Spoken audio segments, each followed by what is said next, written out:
They stole my $1 million idea, so I got them fired and took their boss's job. The conference room door swings open, and there's my deck on the big screen, minus my name, plus Liam's hair gel. He whispers, "We'll keep you technical," like he's promoting me to the basement. Dana, our VP, flashes a smile so polished you could butter toast with it and starts pitching my model. Stakes, patent window closing, promo shortlist dangling, and my bonus is the only thing keeping my mortgage calm and my mom's meds paid. I start recording. My auto-forward rules are primed like little digital raccoons. Dana smirks like I'm harmless. I smile back like a loaded spreadsheet. Track record and vanishing credit. Let me set the scene. I'm the quiet engineer who ships wins. I'm also the guy who claps alone at his own launch party because everyone else is off practicing acceptance speeches for my work. It's cool. I keep receipts the way grandmas keep coupons. Color-coded, time-stamped, backed up in 3 clouds like I'm anticipating the apocalypse of honesty. The idea they're stealing today? A modular pricing engine that doesn't just price, it keeps customers around by predicting when they'll ghost and bribing them before they do. Retention math, safeguard concept, elegant enough to make a CFO blush. Boring to most people, $1 million heartbeat to the company. Also, to me, my vesting cliff is in sight. My bonus covers my mom's medication, and I'd like to keep my apartment from becoming a museum exhibit titled Guy Who Almost Made It. Cast roll call. Liam, our product manager, is charming in the way waiters memorize your order and then serve it to the table next to you. Dana, our VP, is polished, sharp, and allergic to silence, especially if it's credit she could be speaking over. And me? I'm the male narrator with the keyboard and the patience of a librarian whose favorite book keeps getting borrowed forever. First, tell something was off. A strategy sync invite appears without me. It's like throwing a surprise party and forgetting the birthday person. I do a polite hallway drive-by. "Hey, did I miss a thing?" Liam goes, "Oh man, small group. You're crucial. Later." Translation. "Please stay in your kennel while we redecorate with your stuff." I decide not to bark. I document. Look, I'm not naive. Corporate credit is a relay race where the baton is your name, and someone always tries to swap it for theirs mid-stride. But I built this engine from scratch, in ugly hoodies and prettier spreadsheets. I've got commit history that reads like a romance. Me and the model, steady, faithful, occasionally spicy when the A/B test hits.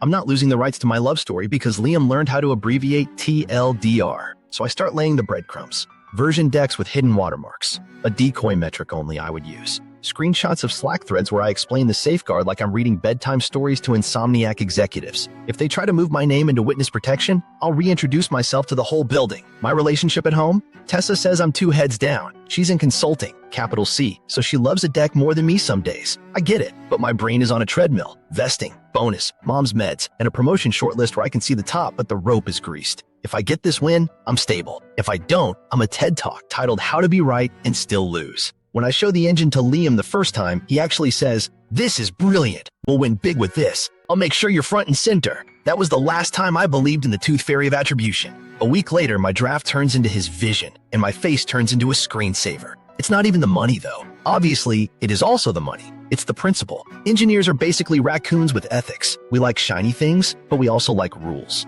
You build, you prove, you share credit. If you want sole spotlight, write a novel. I'm here to hold the line between collaboration and pickpocketing in business casual. So I set my phone to record. Automatic forwards point copies of key emails to a vault titled, "If I Get Hit by a Bus or Gaslit." I add a small note to the deck. A watermark tucked behind the chart legend, the pixel value shifting by a prime number sequence. It's petty. It's beautiful. It's science. In the meeting, Dana says, "Our breakthrough leverages modularity to increase lifetime value while reducing churn friction." I nod like a bobblehead with a law degree. Liam clicks through my slides too fast, like they might bite. I catch 2 things. My decoy metric in their demo, and a legal email I'm not on about fast-tracking patent counsel. That's when my eyebrows file a complaint. Here's the thing about being quiet. People assume you're slow. I'm not slow. I'm loading. And when I finish loading, I tend to run. So I keep my smile, keep the camera rolling, and start the slow clap in my head. Not because they deserve applause, because I'm counting beats. Timing matters. If I swing too early, the room closes ranks. If I wait, they ship a mess without the safeguard, and I ride in like the world's least glamorous superhero. I leave the room calm. My inbox pings. "Great session," Liam writes. "We'll handle comms." My fingers type. "Sounds good." My brain types. "I'm going to need a bigger folder." Inciting incident. Theft in plain sight.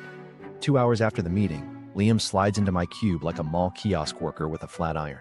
"Yo, can you send me your notes? Just for accuracy," he says, doing that half sit on my desk that makes pins commit suicide. "Sure." I say, because I am polite and plotting. I send a summary that is accurate-ish and includes the decoy metric like a lemon wedge on a glass of Betrayal. 30 minutes later, an all-hands recap hits calendars. It calls the engine their vision. My name appears exactly 0 times. If Erasure had a font, it would be this email. I reply all with a thumbs-up emoji. Pure chaos energy. 5 minutes later, Dana forwards our breakthrough to the ELT with more adjectives than a smoothie menu. I'm not CC'd, which is adorable. It's like stealing my car and then changing the radio to "We are the champions." My hidden watermark shows up in their attached deck, peeking from behind a chart legend like it's in witness protection. It's subtle enough that only I would know, but obvious enough to survive a forensic audit. That watermark is my emotional support llama. Then legal gets looped. I'm not on it. We should fast-track patent counsel, Dana writes, and I can feel the temperature in my face go from simmer to creme brulee. Fast-track, huh? For what? Our innovation? My eyebrows leave the building and file for independent housing. All right, if we're doing crime, we're doing documentation. I flip the switch on my auto-forward rules. Threads with Liam and Dana replicate into a vault folder labeled pumpkins. No one suspects the pumpkins. I set read receipts. I journal the timeline like a petty archaeologist dusting off a fossilized per my last email. Dinner that night? Liam expensed a steakhouse for a client dinner. Fun detail. The client was a mirror because calendar invites don't lie. He and Dana had a work session that ends at 2:06 a.m. At 2:14 a.m., logs show Liam exporting my deck to PDF. He even renamed it Dana Vision Final. Nothing says innocence like final in all caps twice. Next morning, I ping him. Hey, do you want me at the follow-up? He sends back. We'll keep this strategic. You focus on the build. Translation. Sit. Stay. Good boy. He tosses me a Jira ticket with a deadline that's shorter than my patience. I pet the ticket like a nervous hamster and keep smiling. In the hallway, Dana stops me with a condescending brand of warmth. We're aligning cross-functionally. So proud of your craft. Craft? Am I a woodworker now? She over-explains the story to me like I was just born and immediately hired. Her teeth sparkle like the concept of plausible deniability. I wander back to my desk, check Slack, and find a DM thread between Liam and a designer that my rules captured. Keep him calm. He's not political. Yes, the classic misread. Quiet doesn't mean clueless. It means I can hear your whispering. Patent counsel sends a meeting invite to Dana and Liam for provisional scope. I stare at my screen, then at my plant. The plant looks concerned. I whisper, "Don't worry, buddy. We file first." I write my own Invention disclosure draft, timestamp it with a third-party notary service, hash it, and store it in 3 places: belt, suspenders, parachute. Meanwhile, they issue a recap email to engineering. We'll demo next sprint. The safeguard? Vanished. That's the piece that keeps the engine from face-planting in production like a toddler sprinting toward a glass door. Without it, the model will jitter, misprice, and cause an outage spicy enough to trend on our internal meme channel. I let the decoy ride. Then the calendar gods deliver dessert. Dana forwards the Our Innovation deck to the CEO's chief of staff with a note about my team's leadership. My watermark waves from behind a bar chart like, "Hi, Mom." I take a breath, attach that email to my growing dossier, and hum the theme from Mission Possible. I book a quick coffee with the veteran architect. He listens, sips, and says, "They're gonna rush. Don't swing early. Let the bug bite them, then show the cure." I nod, pretending I haven't already knitted the cure a sweater. At home, Tessa is heads down with deliverables. Her phone lights up with a text from an unlabeled number. "Leaving Dana's now. Tomorrow?" I hear 1,000 tiny violins tune up and decide to fire the orchestra later. Career first. Feelings can wait in the lobby. By morning, Dana posts a shiny status on the company feed. Proud of the team. Innovation is a team sport. I like the post because I'm petty and social. Then I draft 1 sentence in my notebook. Smile and sharpen. A minute later, my auto-forward pings. Patent counsel replies, "Let's move fast. Ownership to product." My chair doesn't squeak, but if it did, it would scream. I sit up, open a new doc titled Receipts, and start a list. Watermark verified. Decoy metric, present. Export time 2:14 a.m. Email chain excluding author. Patent counsel looped without inventor. I end the list with a line that makes me grin like a raccoon at a picnic. Trap set. Wait. Investigation. Digital breadcrumbs. First thing I do Monday morning is feed my army of tiny nosy robots. Inbox rules, filters, labels, my digital raccoons. Every thread with Liam or Dana gets cloned into a vault folder named after vegetables no one likes. If IT ever audits me, they'll think I'm trying to start a salad bar. I color code the labels like a kindergarten teacher with vengeance. My expense report bot catches a shiny worm, Liam's Steakhouse client dinner from theft night. I click the receipt. 2 entrees, a bottle of something French enough to have silent letters, and a dessert called confession cake. The client is listed as TBD. I love a client named to be determined. Very elusive. I pull the card feed from our finance system and tag it. Then I overlay calendars. Dana and Liam share work sessions like teenagers sharing hoodies, recurring, late night, always labeled something inspiring like Strategy Deep Dive or Crush Q4. My calendar looks like therapy. Theirs looks like a heist schedule. I crack open our Slack export tool, the legal one, calm down, and run a search on phrases I know they'd use. Keep him calm, ship without, tell him later. The capture net pulls a DM where Liam says, "He's not political, he won't escalate." I whisper to my screen, "Buddy, I'm not political, I'm procedural. You're about to meet process." I bookmark it next to a design thread gem. Safeguard adds complexity. Skip for demo. That's like saying parachutes add clutter. Technically true, bad for landings. Security logs time. We've got SSO, device telemetry, the usual Big Brother sweater. I query export events touching my deck hash. There it is. 2:14 a.m., Liam's laptop, PDF export, file name, Dana Vision O Final. If you're tracking at home, that's 3 red flags and a confetti cannon. I screen record the log like it's a baby's first steps and drop the clip into my dossier with a caption, "Look at him go." A legal assistant pings me in that chirpy, neutral way only legal assistants have. Just confirming we're fast-tracking a provisional based on Dana's submission. Need inventor list by EOD.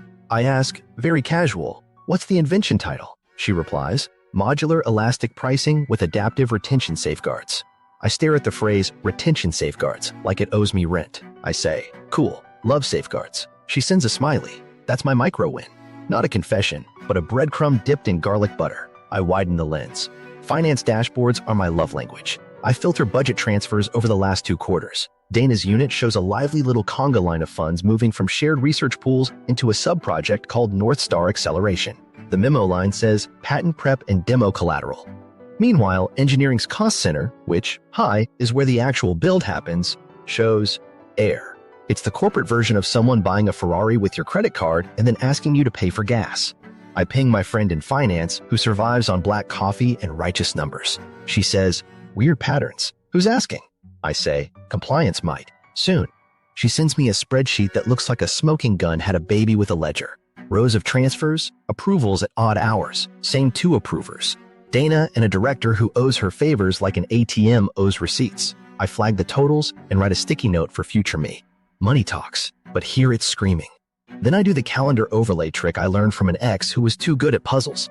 I pull Dana and Liam's public events into a grid against system incidents, export logs, and after-hours building access. I'm not stalking, I'm data decorating. There's a neat alignment, work sessions, deck exports, and oh look, a building entry swipe at 1:58 a.m. under Liam's badge.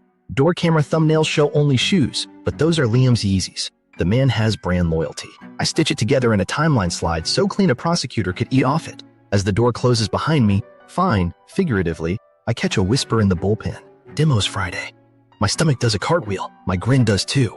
Without the safeguard, their demo is a fireworks show strapped to a gas can. I don't want the company to burn. I just want the arsonists to confess they brought matches. So I prep a fire extinguisher. I build a failover script that detects jitter and routes traffic through my safeguarded path. Quiet, reversible, invisible until needed. Insurance. With a moral compass. I check my phone. Tessa's home screen pops up in my peripheral. Nope, not today. The part of me that wants to ask hard questions is on mute. Focus. I carve a checklist in my notebook like it's a ritual. Email rules live. Slack captures labeled. Expense anomalies tagged. Calendar overlays pinned. Security logs screen captured. Finance patterns archived. Legal assistance provisional smiley starched and saved. I put little boxes next to each one because dopamine is a resource. On my lunch break, the veteran architect swings by, pretends to borrow a charger, actually checks if I'm spiraling. "You gather facts like a librarian gathers shushing power," he says. I say, "I alphabetize the receipts." He chuckles. "Good. When the music stops, don't yell. Press play on the evidence." I nod. My plan isn't to win an argument. My plan is to let the truth narrate and let policy do the yelling. That evening, my vault folder dings. A forwarded thread drops in. Dana to legal, confirm inventor list as product. Engineering contributed execution. Contributed execution. I laugh hard enough to scare my plant. I type a single reply to myself in the dossier. Narrator voice. He contributed the invention. Then I close the laptop, rehearse my breathing, and whisper the punchline to the quiet room. Tick, tock. Investigation 2. Human tells and motives. By Wednesday, the office vibes are a crime scene with plants. Liam's smile is turned up to 11, like his face is trying to sell me a timeshare. Buddy, coffee? He chirps, already holding one out like a peace offering from the country of Theftistan. He never brings me coffee. Last time I asked, he said caffeine was a product decision. Now he's Santa. I take it, sniff it, decaf. Of course, sabotage in a cup. He leans on my cube wall. We're so aligned. You're the engine. I'm the steering. I nod. Cool. Try not to drive us into the ocean. He laughs too hard. Overcompensation. Detected. Dana's tell is different, she over-explains. She corners me by the whiteboard and narrates a story where she names herself 5 times in one sentence. I've been socializing the narrative, how I, as the accountable leader, engaged cross-functional partners to shape the solution I brought forward. I blink. Neat. Did the cross-functional partners have names? She tilts her head. Don't get hung up on credit. We're a family. Ah, yes, the kind of family that labels your leftovers as community property. In the hallway, conversations snap shut when I walk by. It's like I'm a smoke detector with legs. Someone says he'll escalate and then pretends to cough. I drop my pen and a designer dives to pick it up like it's a grenade. I'm fine. I just add hallway hush to my bingo card. QA lead Maya catches me by the snack shelf, holding a granola bar like it owes her child support. Is the safeguard in? She asks, low. I say, in my version. She rolls her eyes so hard they do cardio. They booked a demo Friday without it. That's chaos. And also my weekend. I tell her, I have a net. She exhales. Good. I like not being on fire. Finance friend drops by with a printout, which in our world is basically a stone tablet. Saw your ping, she says. Transfers smell like day-old fish. And this line item, advisor fees. Who's the advisor?